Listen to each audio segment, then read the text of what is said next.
कि आज जो आपका रेलवे ग्रुप डी का 30 अगस्त का फर्स्ट शिफ्ट का एग्ज़ाम हो गया दोस्तों, जिसका जो है मैं आपको बिल्कुल 100% एक्यूरेट आंसर के साथ जो है इस वीडियो में बताऊंगा। तो देख लेते हैं कि किस प्रकार की जो है आज आपके 30 अगस्त के फर्स्ट शिफ्ट के एग्ज़ाम में जो है प्रश्न पूछे गए हैं।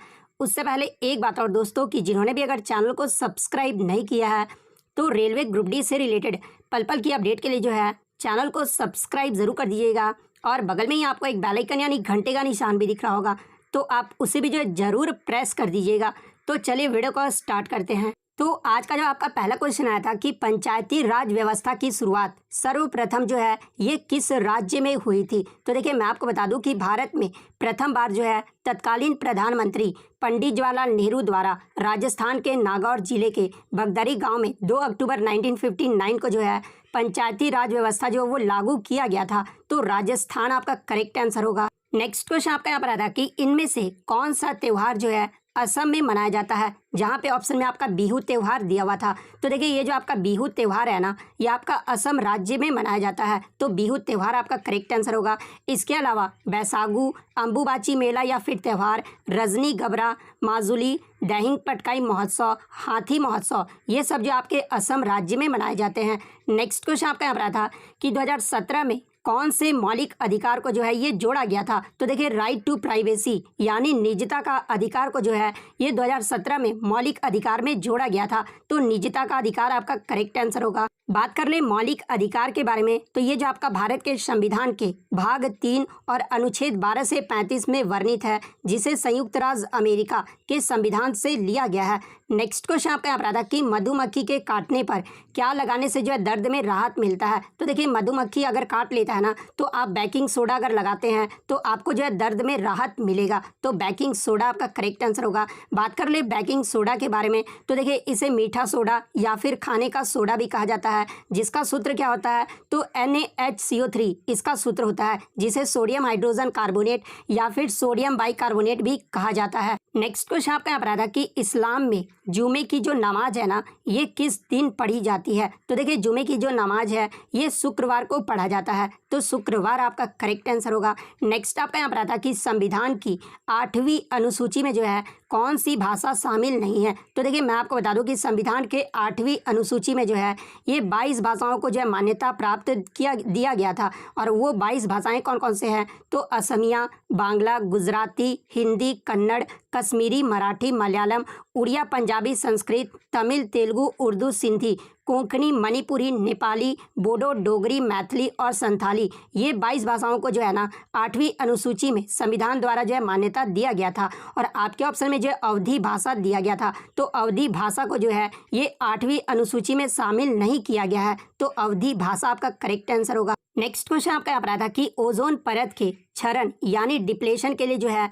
मुख्य रूप से कौन सा गैस जो है वो जिम्मेदार रहता है। तो देखिए ओजोन परत के क्षरण के लिए जो है ये क्लोरोफ्लोरोकार्बन गैस जो है वो जिम्मेदार होता है। तो क्लोरोफ्लोरोकार्बन आपका करेक्ट आंसर होगा। नेक्स्ट क्वेश्चन आपका यहाँ पर आता है कि यामोत्तर रेखा भारत के कौन से राज्य से गुजरती है। तो देखिए ये जो आपका यामोत्तर मानक रेखा जो है ना, ये भारत के मानक समय रेखा से 5 राज्यों से होकर गुजरता है। और वो 5 राज्य कौन कौन से हैं तो एक तो आपका उत्तर प्रदेश हो गया, सेकंड मध्य प्रदेश, थर्ड छत्तीसगढ़, उड़ीसा और आंध्र प्रदेश।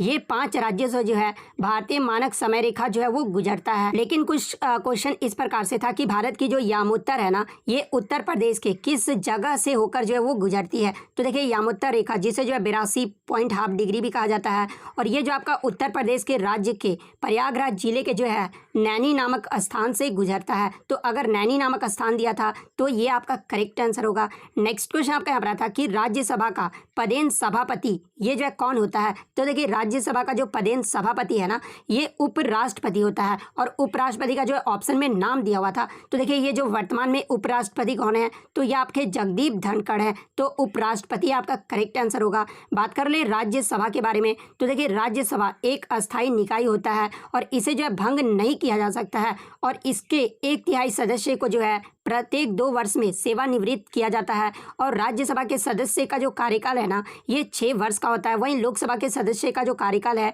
वो 5 वर्षों का होता है। इसके अलावा ग्रुप डी में यहाँ से ये भी पूछा गया है कि संविधान की 4थी अनुसूची में जो है राज्य और केंद्र शासित प्रदेशों को राज्यसभा में सीटों का आवंटन से संबंधित है। तो ये फैक्ट भी आपको ध्यान में रखना है। नेक्स्ट क्वेश्चन आपका यहाँ पर आता है कि खेलो इंडिया यूनिवर्सिटी गेम्स 2022 की जो मेजबानी है ना, ये किस राज्य ने किया है। तो देखिए खेलो इंडिया यूनिवर्सिटी गेम्स 2022 का जो है ये दूसरा संस्करण था और इसकी जो मेजबानी है ना, ये बेंगलुरु या इसका जो आयोजन है ये जैन विश्वविद्यालय बेंगलुरु में किया गया है। तो बेंगलुरु आपका करेक्ट आंसर होगा। इससे मिलता जुलता एक और प्रश्न एग्जाम में पूछा जा सकता है कि खेलो इंडिया यूथ गेम्स 2022 जो कि चौथा संस्करण है, इसका आयोजन जो है कहाँ पर किया गया है। तो ये हरियाणा के पंचकुला में किया गया है। नेक्स्ट क्वेश्चन आपका यहाँ पर आता है कि the valence electron present in group 17 elements is, यानी समूह 17 तत्वों में जो है उपस्थित संयोजकता इलेक्ट्रॉन पूछी गई थी। तो देखिए ग्रुप 17 में जो है वो 7 वैलेंस इलेक्ट्रॉन रहते हैं, क्योंकि जो इसका आउटर कॉन्फ़िगरेशन यानी जो बाहरी विन्यास होता है ना वो NH2 और ये जो आपका P5 होता है, और समूह 17 को जो है हैलोजन भी कहा जाता है, यानी जो है वो आपके नन मेटल होते हैं। इसलिए अंतिम उपकोष में जो है वो 7 संयोजकता इलेक्ट्रॉन यानी वैलेंस इलेक्ट्रॉन होता है। और अगर पूछा जाए कि 17वें समूह में संयोजकता यानी वैलेंसी कितना होता है तो वो 1 होता है। तो ये फैक्ट भी आपको ध्यान में रखना है। नेक्स्ट आपका यहाँ पर आया था कि परम गंगा सुपर कंप्यूटर ये जो है किस IIT के द्वारा स्थापित किया गया है। तो ये जो आपका रिपीटेड प्रश्न है। तो देखिए परम गंगा सुपर कंप्यूटर जो है ये आपका IIT रुड़की के द्वारा जो है ये स्थापित किया गया है। तो IIT रुड़की आपका करेक्ट आंसर होगा। नेक्स्ट क्वेश्चन आपका यहाँ पर आया था कि a solution turns blue litmus into red, it's pH likely to be, यानी एक घोल जो है नीले लिटमस को लाल कर देता है, इसका pH मान होने की जो है संभावना पूछी गई थी। तो जैसा कि आपको पता है कि नीले लिटमस को लाल कौन सा कर देता है। तो देखिए नीले लिटमस को एसिड जो है वो लाल कर देता है। तो एसिड का जो आपका pH मान होता है वो 7 से कम होता है। तो ऑप्शन में आपका 9, 8, 5 और 7 दिया हुआ था। तो देखिए 9, 8 और 7 ये सब तो जो आपके बेसिक हो जाएंगे, लेकिन जो ये pH वैल्यू 5 दिया हुआ है ना, ये जो नीले लिटमस को जो है वो लाल कर देगा। तो इसका जो pH मान होगा वो 7 से कम यानी 5 जो आपका यहाँ पे करेक्ट आंसर होगा। नेक्स्ट क्वेश्चन आपका यहाँ पर आता है कि भारतीय महिला क्रिकेट टीम के वर्तमान कोच कौन है। तो वर्तमान कोच की बात कर ले तो ये रमेश पवार हैं। तो रमेश पवार आपका करेक्ट आंसर होगा। वहीं अगर पुरुष टीम की बात कर ले तो पुरुष टीम के जो वर्तमान कोच है ना ये राहुल द्रविड़ है। नेक्स्ट क्वेश्चन आपका यहाँ पर है कि how many protons and electrons are in C4, यानी कार्बन 4 में जो है वो इलेक्ट्रॉन और प्रोटॉन की संख्या पूछी गई थी। तो देखिए कार्बन का जो एटॉमिक नंबर होता है वो 6 होता है, और इसमें जो आपके 6 प्रोटॉन होते हैं और 10 इलेक्ट्रॉन होते हैं। तो 6 प्रोटॉन्स और 10 इलेक्ट्रॉन आपका करेक्ट आंसर होगा। नेक्स्ट आपका यहाँ पर क्वेश्चन आया था कि फंक्शन ऑफ डैम यानी बांध का जो है कार्य पूछा गया था। तो देखिए बांध जो होता है ना एक संरचना है जो पानी को वापस रखने के लिए एक धारा या फिर नदी के पार जो है वो बनाई जाती है। और बांधों का जो उपयोग है ना ये पानी को स्टोर करने, बाढ़ को नियंत्रित करने और बिजली पैदा करने के लिए जो है इसका प्रयोग जो है वो किया जाता है। तो इन तीनों में से जो भी ऑप्शन में दिया होगा वो आपका करेक्ट आंसर होगा। नेक्स्ट क्वेश्चन आपका यहाँ पर था कि बारी द्वाब ये जो किन 2 नदियों के बीच स्थित है। तो देखिए ये जो आपका बारी द्वाब है ना ये रावी नदी और ब्यास नदी के बीच का क्षेत्र है। तो रावी नदी और ब्यास नदी आपका करेक्ट आंसर होगा। नेक्स्ट क्वेश्चन आपका यहाँ पर था कि disadvantages of transpiration provides to the plant, यानी वाष्पो उत्सर्जन की हानियां बताइए जो पौधे को प्रदान करती है। तो ऑप्शन में आपका दिया हुआ था कि पौधे का मुरझाना यानी विल्टिंग इन प्लांट्स। तो देखिए पौधे का मुरझाना ये जो है पानी के अवशोषण की दर से अधिक वाष्पो उत्सर्जन होने के कारण जो है दोपहर के दौरान मुरझाना या तीखापन का नुकसान काफ़ी आम है। विल्टिंग जो है वो प्रकाश संश्लेषण और अन्य चपाचय गतिविधियों को जो है वो कम करता है। तो पौधे का मुरझाना आपका करेक्ट आंसर होगा। नेक्स्ट क्वेश्चन आपका रहा था कि इन डाइजेस्टिव सिस्टम यानी डाइजेस्टिव सिस्टम का जो आपका डायग्राम दे दिया गया था और पूछा था कि where digestion not take place, यानी पाचन तंत्र का वह भाग जहां कोई भी जो है पाचन नहीं होता है। तो देखिए पाचन तंत्र का जो आपका ओइसोफेगस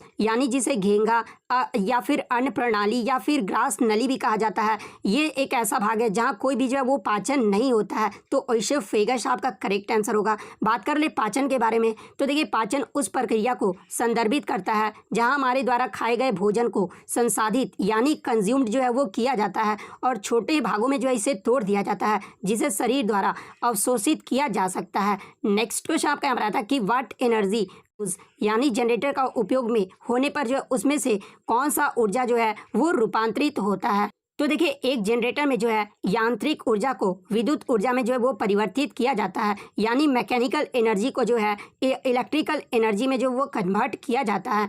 नेक्स्ट क्वेश्चन आपका यहाँ पर आता है कि which one of the following is not the part of female reproductive system, यानी निम्नलिखित में से कौन जो है महिला प्रजनन प्रणाली का हिस्सा नहीं है, जहाँ पे ऑप्शन में आपका यूटेरस, फैलोपियन ट्यूब्स, वेजिना और यूरेथ्रा दिया हुआ था। तो देखिए मैं आपको बता दूं कि ये जो आपका यूरेथ्रा है ना, यानी मूत्रमार्ग का एक प्रजनन अंग है जो कि आपका महिला का प्रजनन प्रणाली का हिस्सा नहीं है। तो यूरेथ्रा आपका करेक्ट आंसर होगा।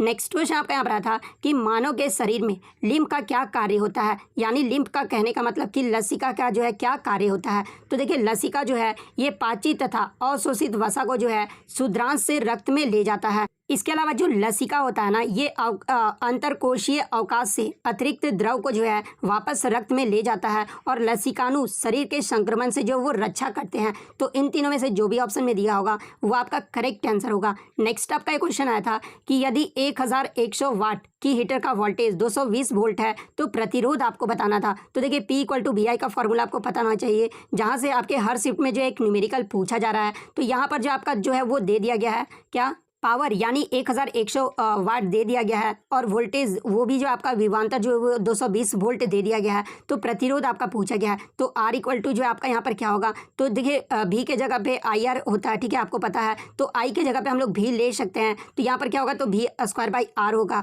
और V हमारा कितना दिया हुआ है, तो 220 दिया हुआ है। तो 220 × 220/R हमारा कितना दिया हुआ है, तो 1100 वाट दिया हुआ है। तो जब आप इसको सॉल्व करोगे ना तो 44 ओम जो आपका यहाँ पे करेक्ट आंसर होगा, यानी प्रतिरोध जो है वो आपका 44 ओम आ जाएगा। नेक्स्ट क्वेश्चन आपका यहाँ पर आया था कि निम्नलिखित में से कौन सी जो है क्लोर क्षार अभिक्रिया है, यानी क्लोर अल्कली प्रोसेस के बारे में पूछा गया था। तो देखिए आप यहाँ पे देख सकते हैं कि सोडियम क्लोराइड को जब वाटर के साथ रिएक्ट किया जा रहा है ना, तो ये आपको सोडियम हाइड्रोक्साइड और क्लोरीन का फॉर्मेशन हो रहा है और हाइड्रोजन जो है वो आपका निकल जा रहा है। तो यही जो आपका क्लोर अल्कली प्रोसेस है जो कि इंडस्ट्रियल प्रोसेस है। तो क्लोर अल्कली प्रोसेस में आपका ये रिएक्शन जो है करेक्ट आंसर होगा। नेक्स्ट क्वेश्चन आपका यहाँ पर आया था कि निम्नलिखित में से कौन सी जो है अवक्षेपण अभिक्रिया है, यानी कौन सा जो आपका प्रेसिपिटेशन अभिक्रिया है। तो देखिए जब भी मैं आपको बता दूं प्रेसिपिटेशन रिएक्शन क्या होता है, एक हमारे जो है वो सॉलिड कंपाउंड बनेगा जो पानी में जो है वो विलयन नहीं होता है। तो आप यहाँ पे देख सकते हैं कि सिल्वर नाइट्रेट को जब नॉर्मल सोडियम क्लोराइड से रिएक्शन करवाया जा रहा है तो यहाँ जो आपका AgCl दे रहा है, यानी सिल्वर क्लोराइड दे रहा है, यानी एक सॉलिड कंपाउंड जो आपका बन रहा है। तो ये जो आपका प्रेसिपिटेट रिएक्शन जो है वो आपका करेक्ट आंसर होगा। नेक्स्ट क्वेश्चन आपका यहाँ पर आया था कि PM जीवन ज्योति बीमा योजना के लाभार्थी का जो आयु सीमा पूछी गई थी। तो देखिए जीवन ज्योति बीमा योजना के लाभार्थियों की जो आयु सीमा है ना वो 18 से 50 वर्ष तक है। तो 18 से 50 वर्ष आपका करेक्ट आंसर होगा। तो इतने क्वेश्चन जो आज मुझे बच्चों के द्वारा मिले हैं जो कि 100% रियल और ऑथेंटिक है। तो अगर वीडियो अच्छी लगी हो तो वीडियो को जो है लाइक ज़रूर कर दीजिएगा, चैनल पर नया है तो चैनल को सब्सक्राइब ज़रूर कर दीजिएगा। तो मिलते हैं नेक्स्ट वीडियो में, तब तक थैंक